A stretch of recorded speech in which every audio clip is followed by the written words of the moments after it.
Welcome to Beware Mysterious Mark, a 10-part series about financial elder abuse. Our goal is to expose how these schemes work, reveal the warning signs, and help you stop it before it happens to someone you love. In our last episode, Bert was declared capable under questionable circumstances. Despite this, Bert's bank kept his accounts frozen for months, refusing to accept Mark as new power of attorney, and Brooke waited to hear from the public guardian and trustee. Now here's episode 10, the finale, titled, I Could Do Without Mark. In April, the rep called to say the public guardian and trustee had accepted the veracity of Brooke's third-party evidence of financial manipulation, and that Bert had already accepted an appointment for a new capacity assessment by Dr. Kupar.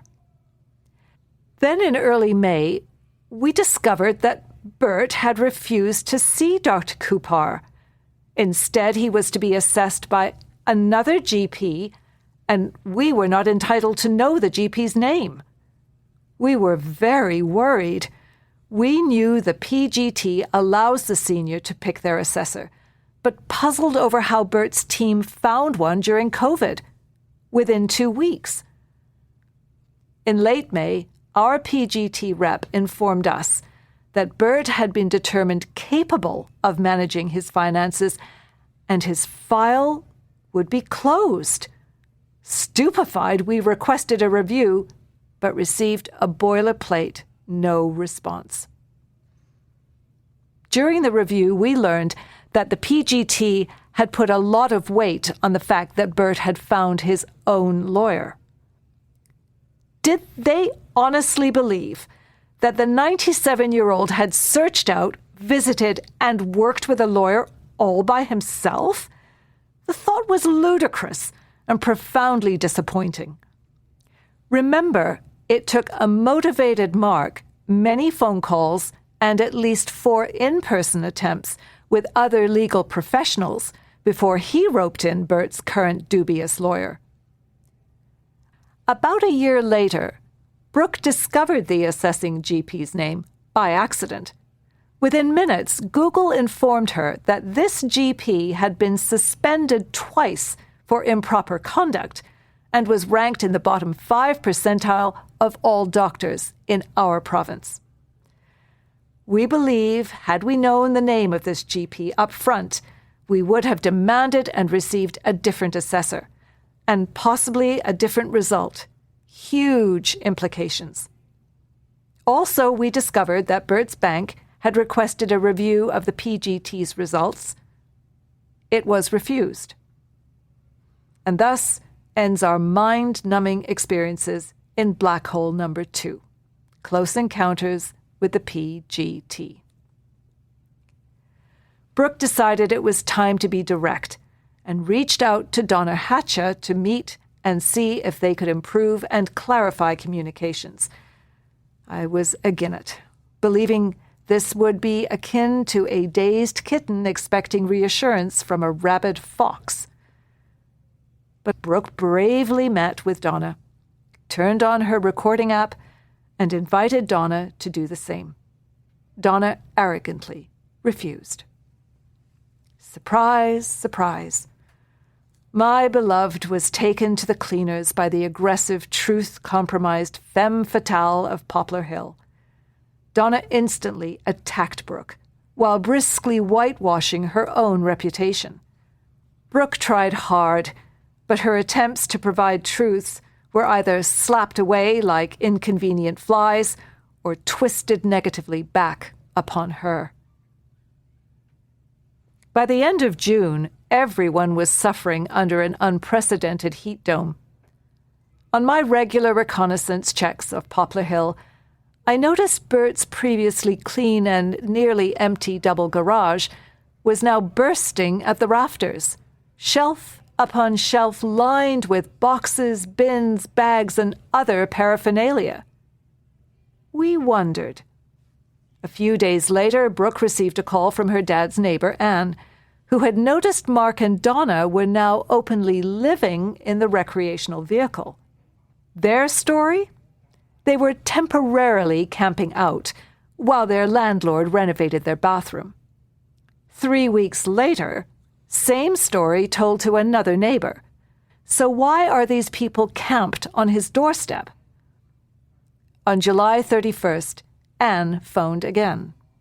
A large moving van is now parked in Bert's driveway, and folks are unloading furniture. Tons of stuff. Do you know about this? I know nothing about it. I just asked that woman if Brooke knows they're moving in, and she said yes, Brooke knows all about it. Phil, that never happened. Remember, Bert had consistently maintained his position not to have Donna and Mark live with him. In fact, he expected them to camp out in the RV, only if and when he needed help, not before. So I can now report that Mark and Donna's ultimate goal to be given a home base is finally achieved via a sneaky double play. First, they bunted quietly onto the Poplar Hill property by temporarily living in the RV.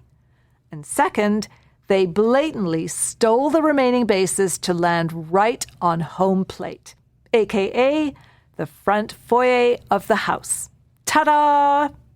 Home run, big win, mission accomplished, high fives all around, settling in for the future. By contrast, our dugout was eerily quiet, and our team had no plans, not even for the following day. In late September, a cousin named Joan visited Bert, as she had done yearly since his wife's death. Fearing the worst, we armed her with our portable recording device. Thank heavens, because over 2 dreadful hours, 97-year-old Bert, Mark and Donna took turns verbally lashing out at her, hurling lies and criticisms about Brooke, her mum, me, the bank, and the health authority. In the garage! Joan was not even allowed in the house. We have every shameful word they spat out. Majority not suitable for mass consumption, but I think you should hear a few lies. Mark told me you rang him up and told him all sorts of nasty things. You know, it's not fair at all. Oh, that's not true. I didn't say nasty things. Well, you said they were looking after me for my money. I didn't say that. I'm sorry, Joan, but I have to believe Mark. He's my family now. As soon as Brooke tried to get Bert's POA to control everything, that's when the shit hit the fan. I've got to be with Mark. On my lonesome, my ability to carry words are restricted. I have a vocabulary that's getting narrower and narrower. I don't mind it. I don't talk to many people. So Mark is my voice in many respects. He's not doing it for money. Our house was melting. The floor was rotting. Our landlord took out our ensuite and he told us, "We're going to have to get you out of here pretty quick because the floor under your tub is rotting." So we knew we were going to have to find a place, which there was nowhere, and Albert said, "You know what? This was going to happen anyhow. Let's get you in now." He wanted us here. Could I have one last opportunity? Because I'm here to speak with Richard. Well, I'm here to speak for Richard as well. But no, I hear he needs you for some things, but I think he and I can have a nice conversation. No, you can't. You are biased. You can't have a conversation with me because you're not totally on my side. Brooke got the lawyer involved. Then Bert had to get a lawyer. You know what Nancy said to us?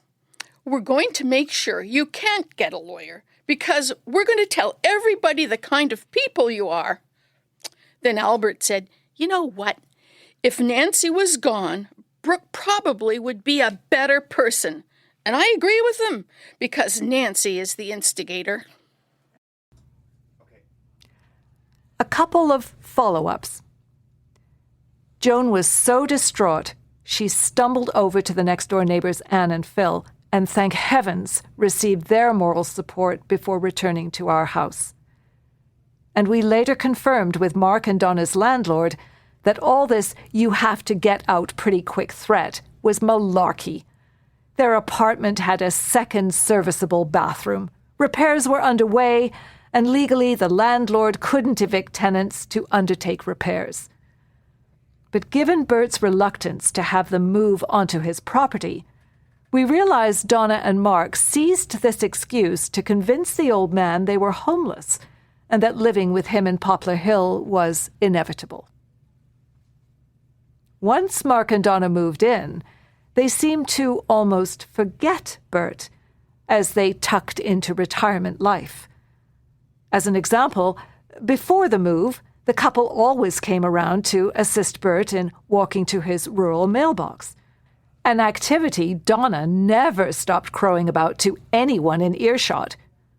After the move-in, Bert toddled the 600 yards on his own. And about a year later, Donna Hatcher worked her last shift and retired, at least 5 years before her modest pension would have kicked in, without Bert's generosity. What we've described so far has felt like a lifetime. But really, we were only 2 years and 7 months into the couple's never-ending campaign, which started in earnest following Diane Cooper's death. Somehow, Brooke and her dad formed a temporary peace, and cautiously, Brooke began visiting him once again. Mindful of Donna and Mark's negative influence, she took her dad away from Poplar Hill for leisurely drives and lunches. Brooke kept the conversation light, avoiding anything controversial. For the first time in years, the father and daughter were happy again with one another's company, even if only on a superficial level. In the spring and summer of 2023, Mark and Donna set a new low for attentive caregiving, leaving Bert for about 6 hours, 6 days a week. Mark wanted to fix up his wreck of a boat in advance of selling before it sank. Remember, before the move-in, Mark called Bert every single day at 10 a.m. and seldom missed a daily visit. Now the creeps told Bert, "We won't call you, and don't you call us except in an emergency." This for 6 or more hours a day for months. Dr. Cooper zeroed in on another caregiver oversight when 99-year-old Bert, accompanied by Brooke, came to follow up on an X-ray. Nice to see the two of you together. We're not enemies. How are you feeling, Mr. Cooper? Fine. Well, the X-ray I ordered revealed you have a broken rib. Now, I'm concerned that you had a bad fall and you have a broken rib, and that we only discovered it incidentally when you came in for your prescription refill. I'm concerned about that. I don't think I've broken. I didn't fall. I crumpled. Were you alone? Yeah, I pushed myself up. It wasn't broken. You have a broken rib, Mr. Cooper, number 7. Have I really? Good Lord. When a senior has a bad fall, they should be taken to emergency. Oh. That would be the right thing to do, but that didn't happen. The vanishing of her dad's caregivers enhanced Brooke's fragile relationship with Bert as they continued to see one another. Brooke was extremely grateful for this precious private time with her dad, and I admit the pair seemed to have some fun. During this ceasefire, which lasted 2 years, Brooke gained many worrying glimpses into her dad's new life with his caregivers.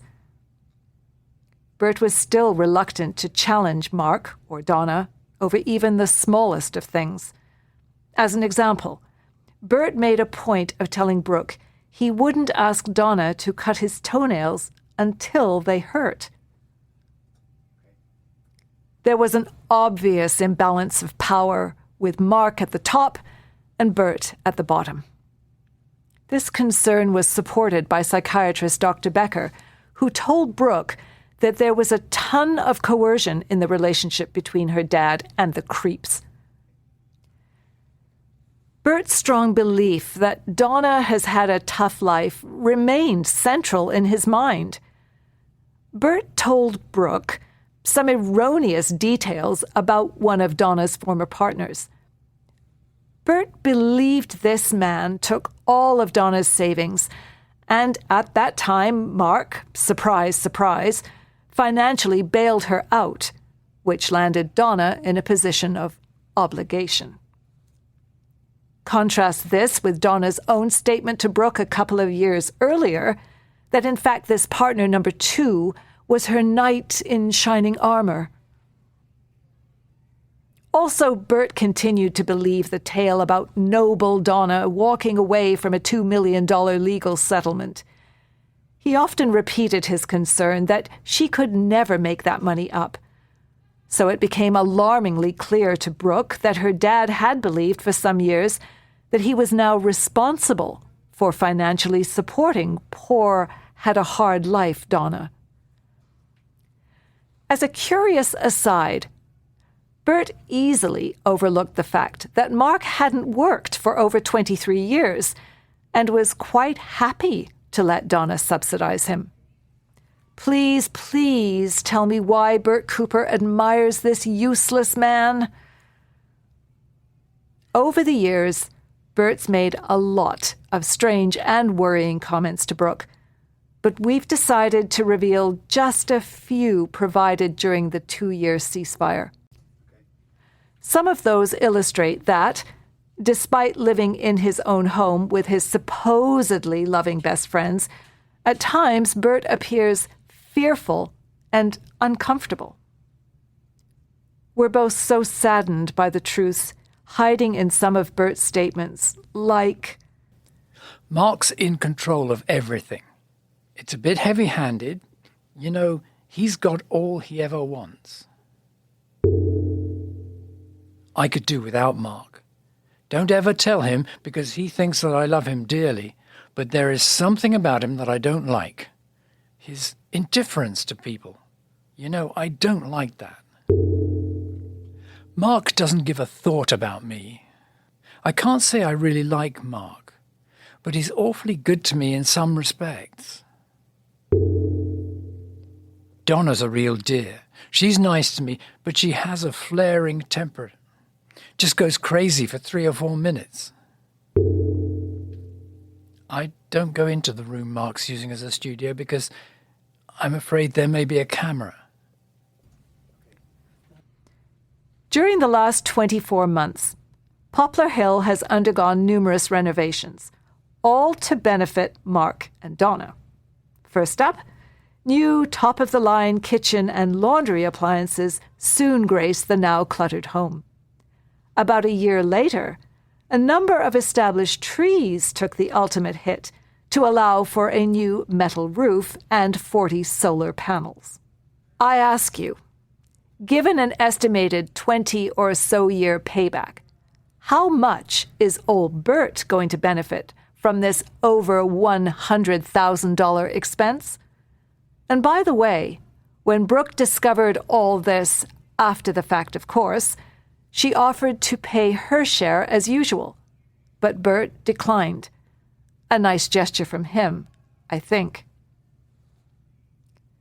When Mark and Bert applied to the municipality for a permit to take 5 trees down, Mark strongly inferred that he was Bert's son, and that Brooke was his difficult and estranged sister who wanted nothing to do with her dad or Poplar Hill. Come on! Who lies like that? In May of 2024, all hell broke loose at Poplar Hill. In a classic underhanded move, Mark and Donna had a second driveway bulldozed across the Coopers' property without any permits and without Brooke's knowledge or involvement. After seeing a 200-foot gash being ripped through Poplar Hill's woody side yard, a neighbor complained to the municipality. The municipality reps immediately placed a stop work order and informed Brooke. Mark and Donna scrambled to protect themselves. First, they blamed the contractor for not getting the permits. Then they criticized the municipality for fudging its rules. And finally, they condemned Brooke for not signing the permits. Of course, Bert couldn't accept that his friends were in the wrong, so with a little nudge, he believed Brooke was the culprit. Incredibly, the entire mess lasted months, with Mark endlessly submitting ridiculous legal arguments, and was still an ongoing issue with the municipality in early 2025. The creeps wrote letters to our lawyer, to the municipality, and eventually to Brooke herself, trying to salvage the driveway disaster by boasting about their caregiving attributes and slandering Brooke's personality, actions, and reputation. In a missive to Simon, Mark calls Brooke an apparently delusional client and states, "Your client, Brooke Cooper, is being rather careless with the truth, or she has a serious memory problem. To put it bluntly, she is lying to you and the municipality." This email addressed to Simon ends with a prophetic bang towards Brooke. Food for thought, Brooke. The laws of karma are far more powerful than those made by man. There's something highly satisfying when karma strikes. More about that prophetic bang later. In another letter, Donna writes directly to Brooke, supposedly on Bert's behalf. I feel deceived by you and your mum from keeping secret my name not being on the title of the home I've lived in at Poplar Hill since Diane and I, not you, purchased the home over 30 years ago. Okay, I won't trash the appalling syntax, but I will respond firstly by reminding you that lo those many years ago, Bert was with Diane and Brooke when the Coopers determined the ownership of Poplar Hill. And secondly, to let you in on one of our secrets. Brooke originally paid 24% of the purchase price of Poplar Hill. This because of the family plan that Brooke and I might move in sometime in the future to help out. In the same note, Bert supposedly also claims, Donna and Mark have put their lives on hold for me, Brooke. Can you say the same? I'm sure you'll forgive me while I scream and pound the wall for a moment. What self-serving hogwash! Prior to meeting vulnerable benefactor Bert Cooper, Mark and Donna were financially impoverished, living in a crummy rental and lacking pensions or assets. And now, Donna, who formerly faced many years of full-time work, took early retirement. She now owned $500,000+ executive home, expected to receive twice as much cash upon Bert's death, and along with Mark was enjoying life as the chatelaine of Poplar Hill.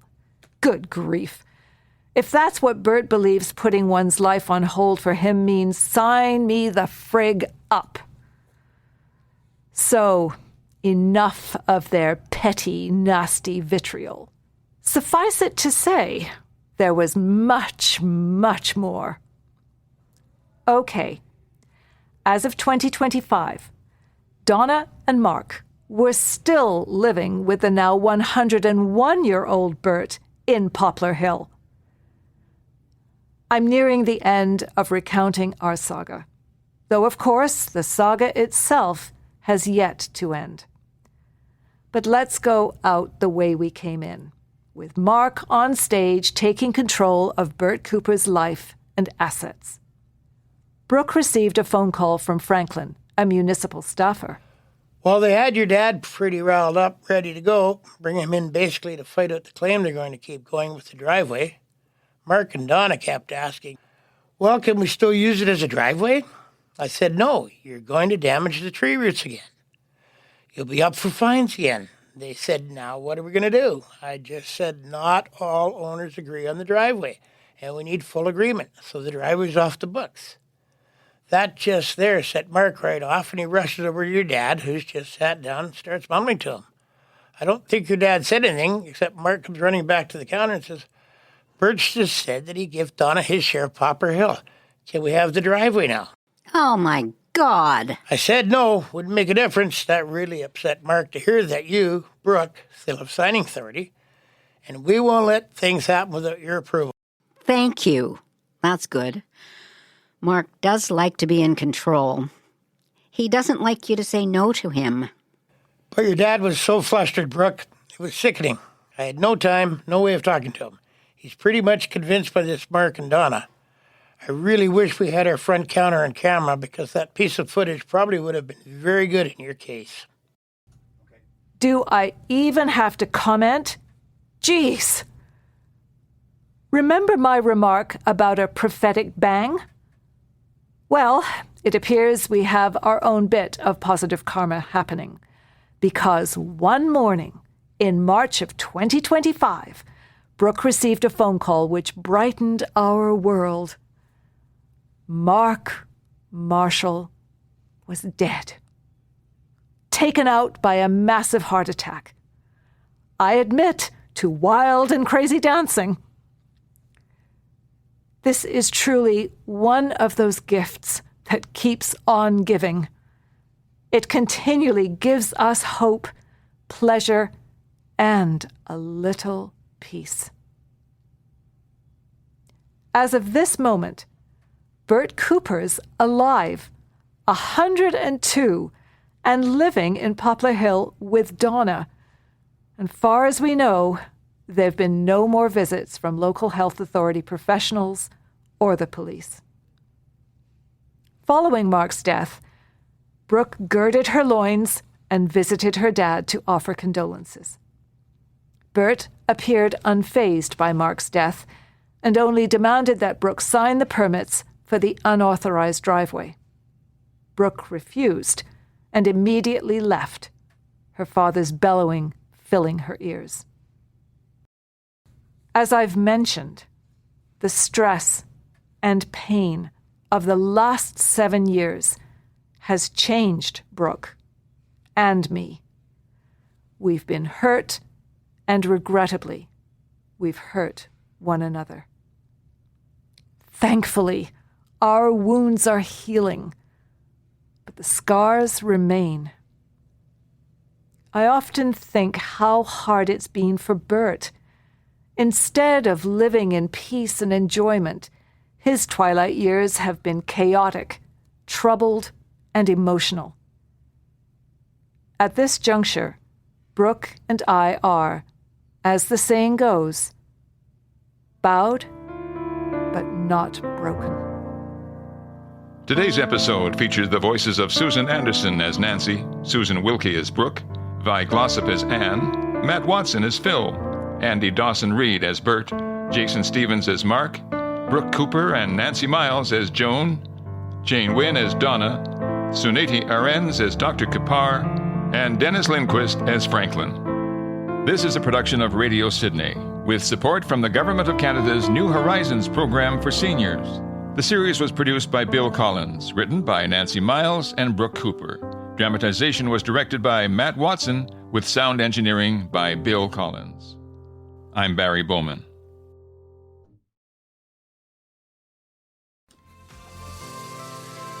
You've been listening to an original broadcast of Radio Sidney, coming to you from the Mary Wynne Spears Centre in downtown Sydney by the Sea in beautiful British Columbia. Thanks for listening, and please join us again.